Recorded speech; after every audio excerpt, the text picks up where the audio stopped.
나이가 들어 은퇴하게 되면 수입은 줄고 건강은 약해지고 자칫 큰 돈이 들어가게 되면 어려움을 겪을 수도 있습니다. 오늘은 은퇴 후 높아질 수 있는 의료비 지출을 어떻게 계획하는 것이 좋을지 함께 생각해 보겠습니다. 일반적으로 은퇴 준비는 은퇴 후 생활비를 제일 먼저 걱정하게 됩니다. 그렇지만 은퇴하게 되면 생활비만 들어가는 것이 아니죠. 은퇴자들은 연령이 높아짐에 따라 건강이 좋지 않을 수도 있고 이에 따라 적지 않은 의료비와 건강관리비가 지출되게 됩니다.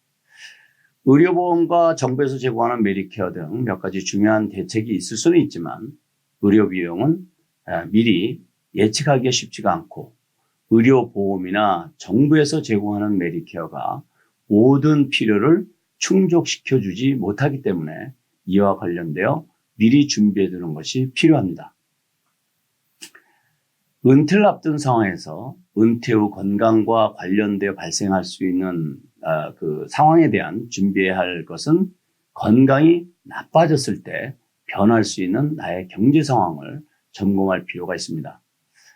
보유하고 있는 현금과 예금, 부동산 등의 재산 순가치, 그리고 건강보험의 커버리지, 생명보험 조건, 은퇴여금의 현금 가치, 주택융자금과 자동차 융자금과 같이 갚아야 할 빚, 월 또는 연 생활비, 만약을 대비한 주택 리버스 모기지 옵션, 이외에 기대되는 소득, 그리고 내 재산 정리에서 발생할 수 있는 세금 부담과 같은 주요 내용들을 중심으로 가깝게는 1년, 길게는 10년, 20년 정도의 예산을 정리하는 것이 중요합니다. 건강이 나빠지는 시기나 사망의 시기를 정확히 알 수는 없으나 은퇴자들이 보유하고 있는 재산과 기대 소득과 지출은 기간별로 예상이 가능하기 때문에 이런 예산을 정리해 보는 것은 유사시에 어떻게 대비해야 할지에 대한 아이디어를 갖는데 중요한 기준이 될 것입니다. 특히 최근 의료 기술의 발달로 평균 수명이 길어짐에 따라서 은퇴 후 예상되는 지출은 그만큼 더 많아질 수밖에 없습니다. 그리고 이런 예산에 꼭 고려해야 할 것은 가족들의 변화입니다.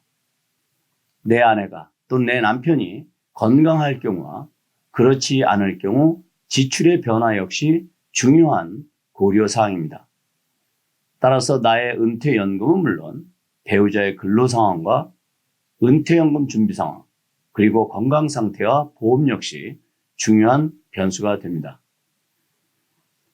뿐만 아니라 직계 가족들 중에 도와줘야 할 가족이 있다면 이 역시 예산에 반영해야 합니다. 예를 들면 손자녀 양육을 해야 한다든지 도움이 필요한 성인, 자녀 또는 형제가 있을 경우에는 이 역시 적지 않은 지출이 필요하기 때문에 이 역시 중요한 고려사항입니다. 이렇게 정리해 보면 예상되는 지출을 가늠해 볼 수 있습니다.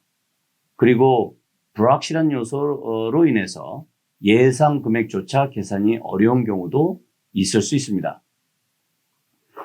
이럴 경우에는 옵션을 나누어 정리하면 용이합니다. 경우의 수에 따라 첫 옵션, 둘째 옵션 나눠서 정리하는 것입니다. 그리고 예산은 장기와 단기로 나누어서 정리합니다.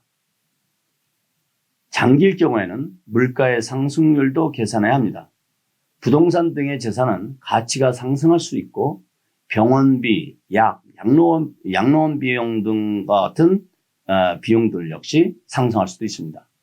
이렇게 정리해 보면 장단기로 필요한 자금의 예상치를 가늠해 볼 수 있고 부족한 부분이 있다면 이 부족분을 어떻게 준비할 것인지에 대한 대책을 세울 수 있습니다. 만약 내가 가지고 있는 재산이나 기대되는 소득으로 예상 지출을 충분히 만족시키지 못할 경우에는 연방정부 또는 주정부에서 제공하는 다양한 의료 비용 보조 및 시설 활용에 대한 정보, 그리고 시민아파트, 노인아파트 등 주거비를 절약할 수 있는 정보까지 미리 챙겨서 대비해 두는 것이 좋을 것입니다. 오늘은 은퇴 후 지출에 대해서 어떻게 미리 준비하는 것이 좋을지에 대해서 함께 생각해 보았습니다. 감사합니다.